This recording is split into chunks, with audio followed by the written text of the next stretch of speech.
your attention, please. It's time for the final countdown. The show starts in 10, 9, 8, 7, 6, 5, 4, 3, 2, 1, go!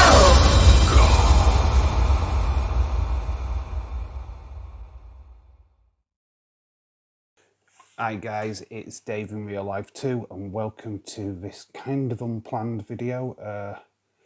It's just at the wake of everything that happened last night on Monday Night Raw, which pretty much, well, I have never seen such a buzz in my life for a QR code.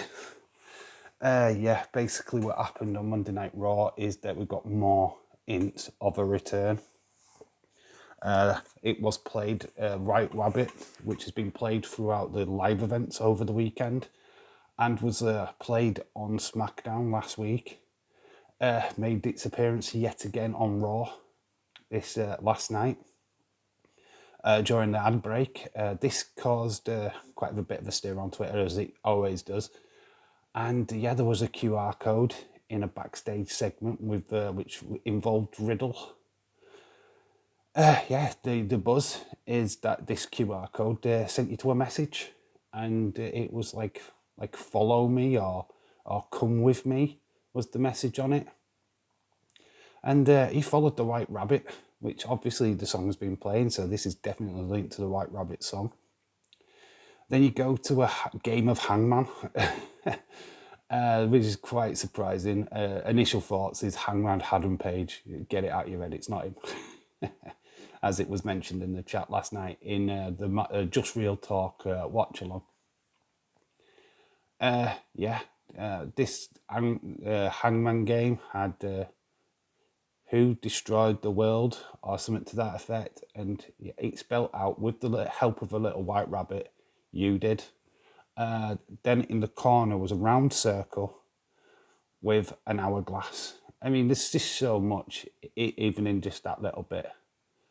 What has so many connotations, so many mixed messages. The hourglass, you say, 100% sure is Karrion Kross. Plus, he was White Rabbit in Lucha Underground. So yeah, the links are there definitely with Karrion Kross straight away as you see this. But there's just so much. The red circle being what Bray used to say on quite a regular on his Firefly Funhouse episodes, that life is a circle, that his career is a circle.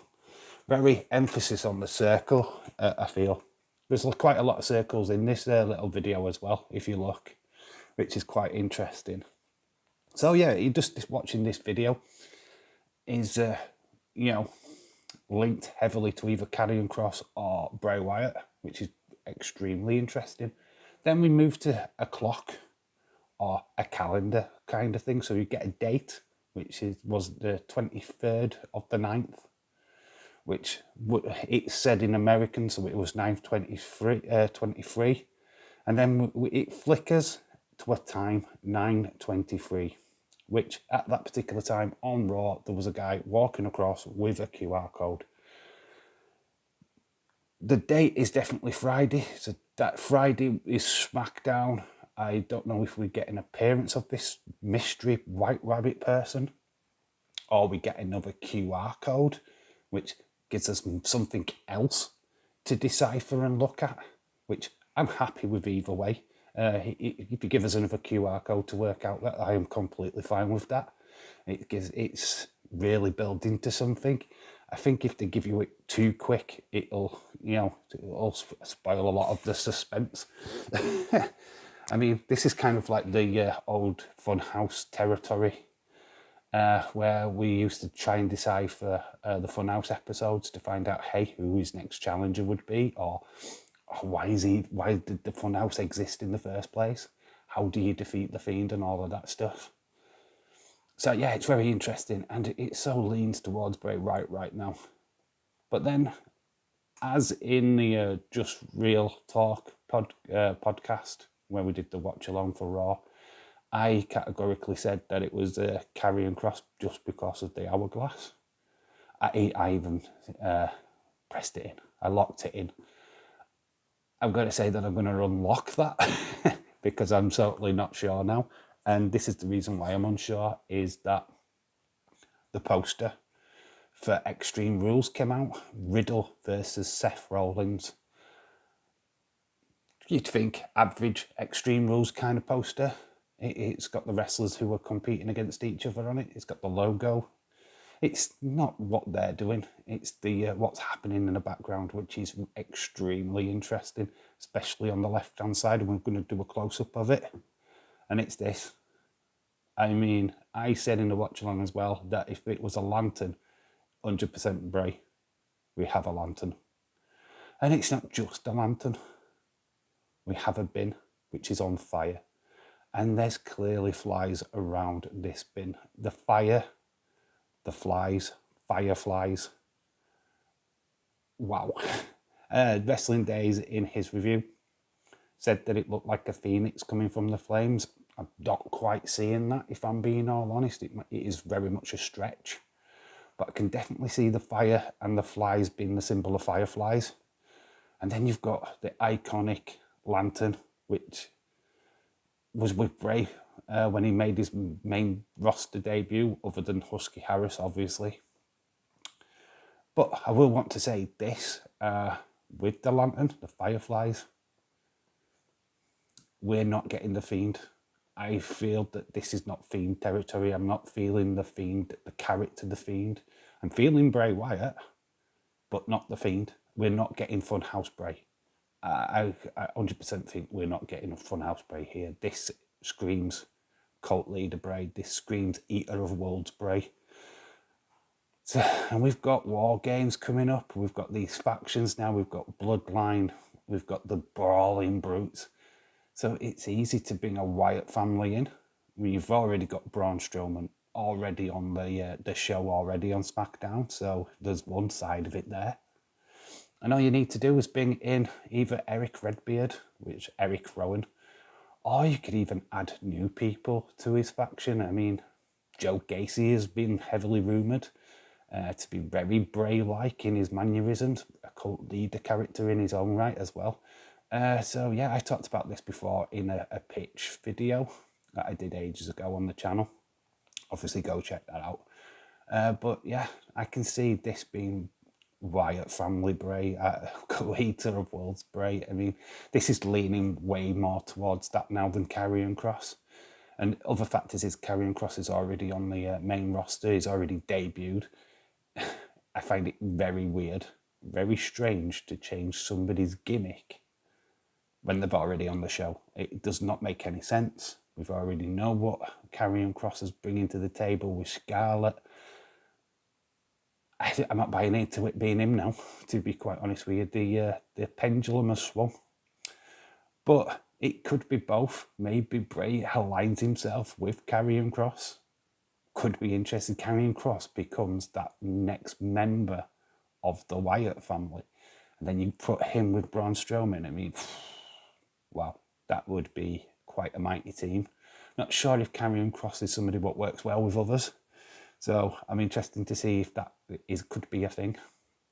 But yeah, it's very interesting. The QR code has caused such a buzz within the wrestling community. It's unbelievable. It's just a QR code. But it is such you cannot help but get on the buzz of this.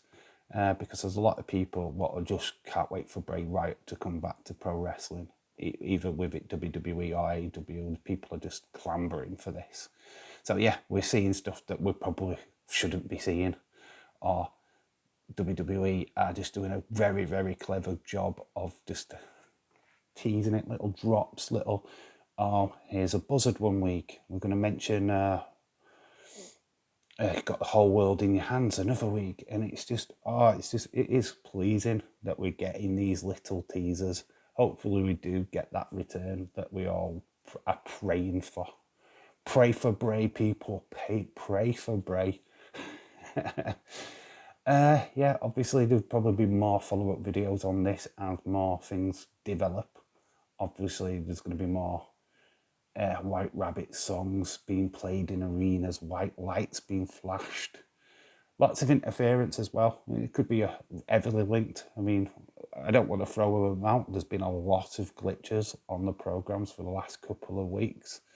Pretty much since Triple H took over. I think they could all be linked, which could be very, very interesting indeed. So let me know what you guys think in the comment section below. Do you think it's definitely Bray, or are you convinced it's Karrion Kross? Or make a suggestion. Could it be somebody outside of WWE? Somebody else? Aleister Black is a free agent right now. Could it be even him? I mean, it's a bit soon after his release from AEW, but who knows? They could draw this out for a bit longer. So yeah, like I said, please have your say in the comment section below. We much appreciate it. Join me and Just Nick for SmackDown, hopefully this Friday, where we'll be doing yet another watch along. If you enjoyed the Monday Night Raw watch along, you'll certainly enjoy this one because we had a blast. Even though Nick fell asleep near the end, he didn't, but he was tired. But yeah, this is obviously Dave in Real Life too. Make sure you like, comment, and subscribe if you're new. And yeah, more videos like this in the future if you do like it. It's a strong indication, or strong indicator is hitting that like button, whether or not you like this video. But yeah, is Bray Wyatt coming back to WWE? Does this QR code mean that we are going to let him in again? Or is it just a Karrion Kross switch over? Please let me know in the comment section below. I've been Dave in Real Life too. You've been awesome. And remember to always keep it real. Bye for now.